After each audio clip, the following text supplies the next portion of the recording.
اس نے نظر اٹھائی تو رو پڑی. کہنے لگی نہیں اب یہ سارے تیرے ہی ہیں. اگر تو اللہ سے ڈرتی ہے تو میں بھی رب سے ڈرتی ہوں. اگر تو مصطفیٰ کریم کا کلمہ پڑھتی ہے تو میں بھی اسی نبی کی ماننے والی ہوں. کہا بات کیا ہے, میرا کیوں ہے سارا؟ تو وہ خاتون کہنے لگی وہ 2 سال 3 سال سے میرے ساتھ نکاح تھا اور اس نے بتایا تھا مجھے کہ میری بیوی بھی ہے, اور میں غریب تھی تو میرے والدین کو بھی بتایا تھا کہ میری دوسری شادی ہے. یہ مکان اس نے مجھے لے کے دیا تھا, میرے تمام اخراجات وہ پورے کرتا تھا, نان و نفقہ کا خیال رکھتا تھا. لیکن اب کہ جب وہ آیا تو وہ بیمار تھا. اس نے مجھے بتایا کہ مجھے طبیب نے بتایا ہے کہ میں شدید بیمار ہوں, شاید بچ نہ سکوں. تو کہنے لگی وہ مجھے کئی لاکھ روپے بھی دے گیا اور جاتے دفعہ مجھے طلاق بھی دے گیا, فارغ کر گیا. کہنے لگا تو جہاں چاہے میرے بعد نکاح کر سکتی ہے. اور کہنے لگا میں چاہتا تھا پہلی بیوی کو بتا دوں, موقع نہیں بنا اور اس کا دل نہ ٹوٹے, بتا نہیں پایا.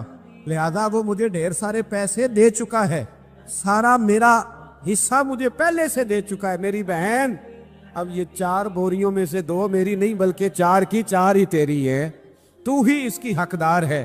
تو بزرگ کہتے ہیں مجھے بتاؤ جن کے اندر اس قسم کے تقوی کی جھلک ہو ان کے لیے ہر نماز کے بعد دعا مانگنی چاہیے کہ نہیں مانگنی چاہیے؟